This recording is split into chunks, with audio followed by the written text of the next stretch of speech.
کسی افضل کو دیکھتا ہوں تو احساس محرومی ہوتا ہے۔ دیکھیں یہ تو ایک فطری تقاضا ہے اور اس تقاضے پہ ہمیں غالب آنا چاہیے۔ صرف احساس محرومی کا ہونا یہ تو کوئی برا نہیں ہے، بعض اوقات ہوتا ہے انسان غیر اختیاری چیز ہوتی ہے کہ کسی کو گاڑی میں دیکھا، آپ پیدل چل رہے ہیں تو احساس محرومی ہو گیا،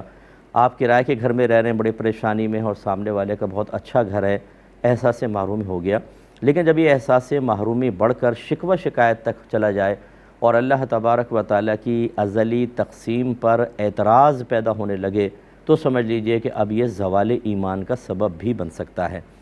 اس کے علاج کیا ہے؟ میرے آقا صلی اللہ علیہ وسلم نے بہت پیاری بات بیان فرمائی، ارشاد فرمایا کہ دینی معاملے میں ہمیشہ اپنے سے اوپر والے کو دیکھو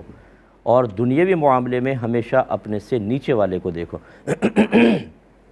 دینی معاملے میں اوپر والے کو دیکھنے کا مطلب یہ ہے کہ آپ کم علم ہیں تو اہل علم کو دیکھیں، جذبہ بڑھے گا کہ میں بھی علم حاصل کروں۔ اب بے نمازی ہیں تو نمازی کو دیکھیں تاکہ نمازی بننے کو دل چاہے، تو اس طرح آگے بڑھنے کو دل چاہے گا۔ اور دنیاوی معاملے میں اپنے سے نیچے والے کو دیکھو، آپ کے پاس گھر ہے تو بغیر گھر والے کو دیکھیں، آپ کے پاس گھر ہے جو فٹ پاتھ پہ سخت سردیوں میں سوتے ہیں انہیں ذرا دیکھیں، آپ کے پاس جوتے ہیں برہنہ پا والے کو دیکھیں، آپ کے پاس بینائی ہے نابینا کو دیکھیں،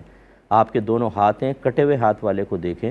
اور اگر آپ کے پاس صحت ہے تو ذرا ہاسپٹل میں جائیں، جو بیمار لوگ ہیں جو صحت مندوں کو حسرت کی نگاہ سے دیکھ رہے ہوتے ہیں ان کو دیکھیں، جن کے اعضاء خراب ہیں ان کو دیکھیے۔ تو پھر اس سے فائدہ کیا ہوگا؟ ایک اور روایت میں سرکار نے فرمایا کہ اگر تم اپنے سے نیچے والوں کو دیکھو گے تو اللہ کی کسی نعمت کی ناشکری میں مبتلا نہیں ہوگے۔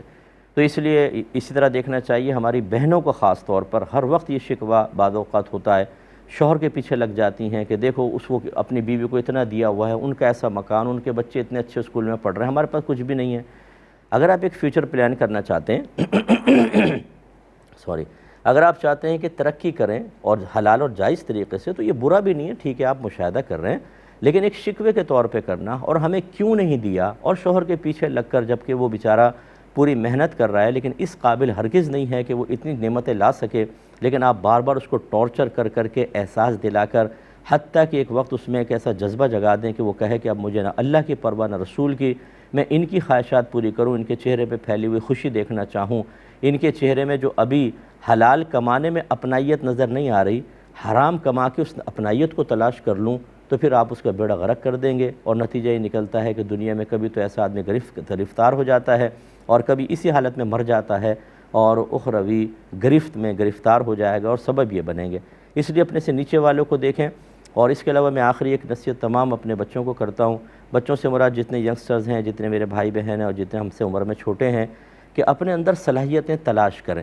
آپ کے اندر کیا صلاحیت ہے؟ بعضوں میں لکھنے کی صلاحیت ہوتی ہے، بعض میں بولنے کی ہوتی ہے، بعض میں بڑی اچھی یاد کرنے کی ہوتی ہے، بعض میں کچھ چیز سیکھ لینے کی ہوتی ہے۔ آپ کے اندر اگر ایک جہت سے احساس کمتری بیدار ہو رہا ہے تو آپ کوشش کریں کہ کوئی ایسی چیز سیکھ لیں کہ وہ احساس کمتری زائل ہو جائے۔ مثلا انٹرنیٹ پر فری میں بہت سارے انگلش لینگویج کورسز ہیں، آپ کیوں نہیں محنت کرتے؟ انگلش لینگویج سیکھ لیں، فلوئنسی کے ساتھ تھوڑا سا انگلش بولیں، سارا احساس کمتری ختم ہو جائے گا۔ کہیں پہ بھی جا کے آپ انگلش بولیے، دیکھیں کوئی آپ کو نہیں دیکھے گا کہ آپ کس خاندان کے کیسے ہیں، آپ یہ انگلش سے مروبر متاثر ہوں گے۔ اللہ تعالیٰ عمل کی توفیق عطا فرمائے۔ مختصر سا بریک لیں گے۔